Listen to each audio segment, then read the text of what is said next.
తెలుగు చిత్ర పరిశ్రమలో ఉన్నన్ని సెంటిమెంట్స్ మరెక్కడా కనిపించవు. ఫలానా అక్షరంతో టైటిల్ మొదలైతే సినిమా హిట్, ఫలానా రోజున సినిమాను విడుదల చేస్తే బాగా ఆడుతుంది, ఇలా ఎన్నో సెంటిమెంట్స్ ఉన్నాయి. అలా సెంటిమెంట్ పరంగా ఏప్రిల్ 28వ తేదీకి ఒక ప్రత్యేకత ఉంది. ఆ రోజు విడుదలయ్యే సినిమాలు తప్పకుండా హిట్ అవుతాయనే గట్టి నమ్మకం, బలమైన సెంటిమెంట్ ఉంది. దాన్ని నిజం చేస్తూ ఆ రోజున విడుదలైన చిత్రాలు సెన్సేషనల్ హిట్ కావడంతో సినిమా జనం మధ్యలో ఆ సెంటిమెంట్ బలంగా నాటుకుపోయింది. అందుకే ఇప్పటికీ కుదిరితే ఏప్రిల్ 28న తమ సినిమాను విడుదల చేయడానికి నిర్మాతలు ప్రయత్నిస్తుంటుంటారు.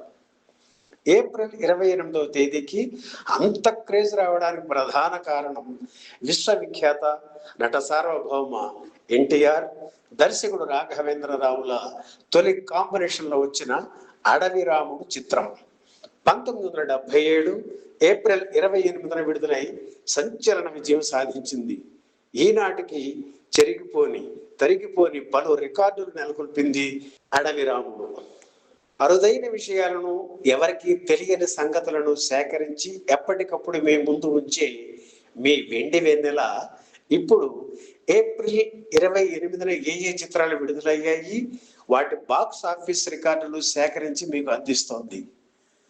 నటరత్న ఎన్టీఆర్ కెరీర్లో తొలి సినిమాస్కోప్ ఈస్ట్మన్ కలర్ చిత్రం అడవి రాముడు. పాండవ వనవాసం చిత్రంతో దర్శకత్వ శాఖలోకి అడుగుపెట్టిన రాఘవేంద్రరావు దర్శకుడిగా పరిచయం అయ్యి అగ్రదర్శకుడిగా ఎదిగారు. ఆయన్ని శిఖరాగ్ర స్థాయికి చేర్చిన చిత్రం అడవి రాముడు. ఈ సినిమాలోనే ఎన్టీఆర్ సరసన తొలిసారిగా నటించారు జయప్రద. జయసుధ సెకండ్ హీరోయిన్ గా నటించారు. స్టూడియో అవసరం లేకుండా అత్యధిక భాగం అవుట్డోర్లోనే తయారైన సినిమా అడవి రాముడు. ఎన్టీఆర్ను కొన్ని పౌరాణిక గెటప్పుల్లో చూపించాలని రాఘవేంద్రరావు ఉబలాట పడ్డారు. ఎన్టీఆర్ ఆయన కోరికను మన్నించారు. కృషి ఉంటే మనుషులు ఋషులవుతారు అనే పాటలో ఎన్టీఆర్తో వాల్మీకి, శ్రీరాముడు, ఏకలవ్యుడు గెటప్స్ వేయించి తన ముచ్చట తీర్చుకున్నారు దర్శకేంద్రుడు రాఘవేంద్రరావు. ఈ సినిమా షూటింగ్ పూర్తి చేసే రోజున ఎన్టీఆర్ శ్రీరాముడు గెటప్లో ఉండడం విశేషం. ఆ గెటప్లో ఉండగానే చిత్రం షూటింగ్ ముగింపుకు సూచనగా గుమ్మడికాయ కొట్టారు. 1977 ఏప్రిల్ 28న విడుదలైన అడవి రాముడు సంచలన విజయంతో ఆ సినిమాకు పనిచేసిన అనేక మంది సక్సెస్ బాట పట్టారు. జయప్రద, జయసుధ ఈ సినిమాతో స్టార్ హీరోయిన్లుగా ఎదిగారు. దర్శకుడు రాఘవేంద్రరావు రాత్రికి రాత్రి టాప్ డైరెక్టర్స్ లిస్టులో ఒకరిగా చోటు సంపాదించుకున్నారు. చరిత్రడకు చెప్పింది విను వంటి ఊత పదాలతో, క్యాచీ డైలాగులతో రచయిత జంధ్యాల స్టార్ రైటర్ అయ్యారు. ₹1,00,00,000 పాటగా అందరూ పేర్కొనే ఆరేసుకోబోయి పారేసుకున్నాను హరి హరి అంటూ అద్భుతమైన పాట రాసిన గీత రచయిత వేటూరి చకచకా 10 మెట్లు పైకెక్కేశారు. డాన్స్ మాస్టర్ సలీం బిజీ అయ్యారు. నష్టాలు భరించలేక ఇక సంస్థను మూసేయాల్సిందే అనుకుంటున్న తరుణంలో లక్ష్మీ ఫిలిమ్స్ పంపిణీ సంస్థ చివరి ప్రయత్నంగా అడవి రాముడు చిత్రాన్ని పంపిణీ చేసింది. ఆ సినిమా ఇండస్ట్రీ హిట్ కావడంతో ఆ సంస్థ జాతకమే మారిపోయింది. లవకుశ సినిమా తరువాత తొలి విడతలో అత్యధిక కేంద్రాల్లో అడవి రాముడు 100 రోజులు ఆడింది. 32 కేంద్రాల్లో 100 రోజులు ఆడి చరిత్ర సృష్టించింది. ఆంధ్రాలో విజయవాడ, రాయలసీమలో కర్నూలు, ఉత్తరాంధ్రలో వైజాగ్, నైజాంలో హైదరాబాద్, ఇలా 4 ముఖ్యమైన కేంద్రాల్లో 365 రోజులు ఆడిన ఏకైక చిత్రం అడవి రాముడు. ఇక నట సామ్రాట్ అక్కినేని నాగేశ్వరరావు కెరీర్లో ఏప్రిల్ 28న విడుదలైన చిత్రాలు 2 ఉన్నాయి. ఒకటి అనార్కలి, మరొకటి సెక్రటరీ. 1955లో వచ్చిన అనార్కలి చిత్రం టైటిల్ పాత్రను అంజలీదేవి పోషించారు. ఆసక్తికరమైన విషయం ఏమిటంటే, ప్రపంచ ప్రఖ్యాతి పొందిన 3 విషాదాంత ప్రేమ కథలు లైలా మజ్ను, దేవదాసు, అనార్కలి తెలుగులో సినిమాలుగా రూపుదిద్దుకున్న ఈ 3 హీరోగా అక్కినేని నటించి భగ్న ప్రేమికుడు పాత్రలకు తానే సాటి అనిపించుకున్నారు. అనార్కలి చిత్రానికి నిర్మాత, సంగీత దర్శకుడు ఆదినారాయణరావు. ఆయన అందించిన సంగీతం ఈ సినిమాకు ప్రాణంలా నిలిచింది. ఇక సెక్రటరీ చిత్రం విషయానికి వస్తే అక్కినేని అభిరుచితో దగ్గరుండి కట్టుకున్న అన్నపూర్ణ స్టూడియోలో నిర్మాణం జరుపుకున్న తొలి చిత్రం సెక్రటరీ.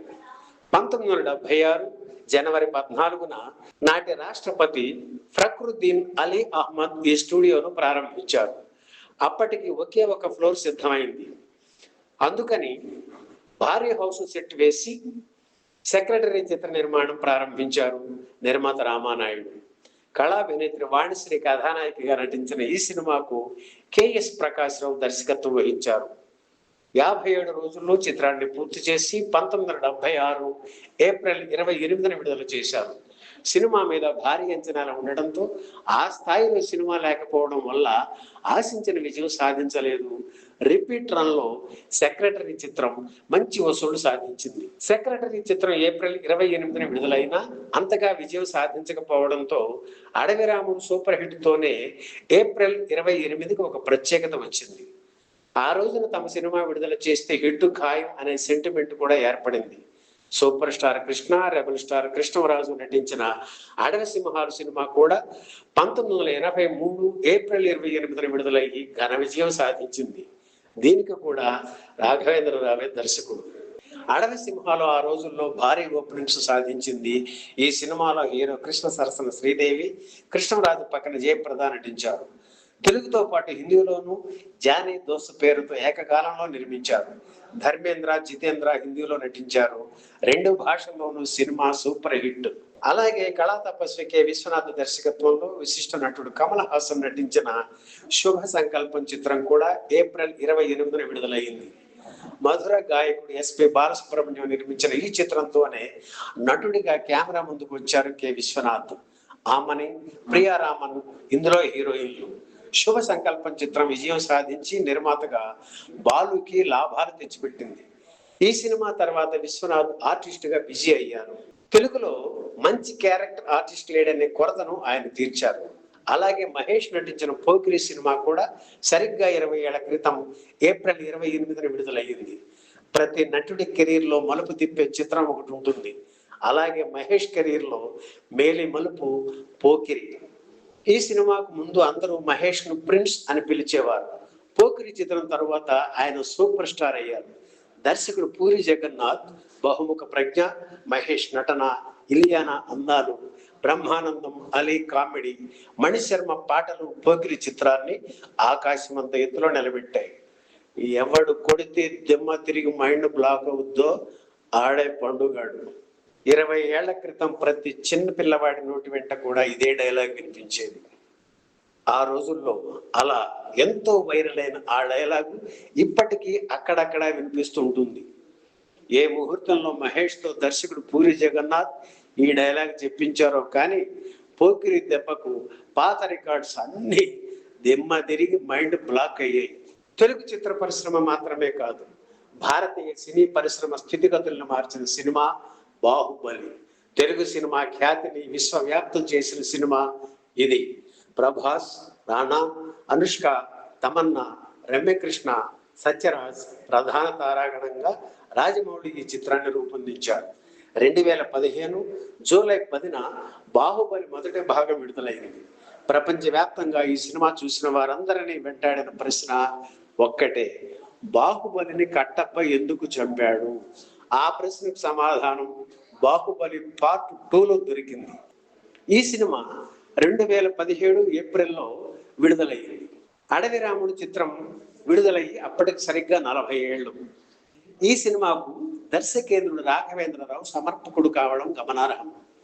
ఒక రీజనల్ సినిమాకు 2200 కోట్ల రూపాయలు వసూలు చేసే సత్తా ఉందని నిరూపించిన చిత్రం బాహుబలి 2. ఇక భారీ బడ్జెట్ చిత్రాలే కాకుండా 2 చిన్న సినిమాలు కూడా ఏప్రిల్ 28న విడుదలయ్యి ఘన విజయం సాధించాయి. అవి మురళీమోహన్ నటించిన బొమ్మరిల్లు, అలీ హీరోగా నటించిన యమలీల. విజయబాబురెడ్డి నిర్మించిన చిన్న చిత్రం 1978 ఏప్రిల్ 28న విడుదలయ్యి విజయం సాధించింది. మురళీమోహన్, మాధవి జంటగా నటించారు. హాస్య నటుడు అలీని హీరోగా ప్రేక్షకుల ముందు నిలబెట్టిన చిత్రం యమలీల కూడా ఏప్రిల్ 28న విడుదలయ్యి ఘన విజయం సాధించింది. ఇందులో హీరోయిన్ గా ఇంద్రజ నటించింది, యముడుగా కైకాల సత్యనారాయణ, చిత్రగుప్తుడిగా బ్రహ్మానందం నటించారు. సూపర్ స్టార్ కృష్ణ చేసిన స్పెషల్ సాంగ్ ఈ సినిమాకు హైలైట్ అయింది. దర్శకుడు ఎస్వి కృష్ణారెడ్డి 1994లో చేసిన ఈ మ్యాజిక్ సూపర్ సక్సెస్ అయింది. ఏప్రిల్ 28న విడుదలైన చిత్రాల్లో సూపర్ హిట్స్ తప్ప పరాజయం పొందినవి లేవా అంటే అఖిల్ అక్కినేని నటించిన ఏజెంట్ సినిమా గురించి చెప్పాలి. భారీ బడ్జెట్ తో తయారైన ఈ సినిమా 2023లో విడుదలయ్యి అంచనాలు అందుకోలేక బాక్స్ ఆఫీస్ దగ్గర బోర్లా పడింది. ఓవరాల్ గా చూస్తే ఏప్రిల్ 28వ తేదీ ఎన్టీఆర్ హీరో కృష్ణలకు కలిసి వచ్చింది, కానీ అక్కినేనికి ఆయన మనవడు అఖిల్కు కలిసి రాలేదని చెప్పాలి. ఈ వీడియో మీకు నచ్చితే లైక్ చేయండి, షేర్ చేయండి, వెంటనే సబ్స్క్రైబ్ కూడా చేయండి.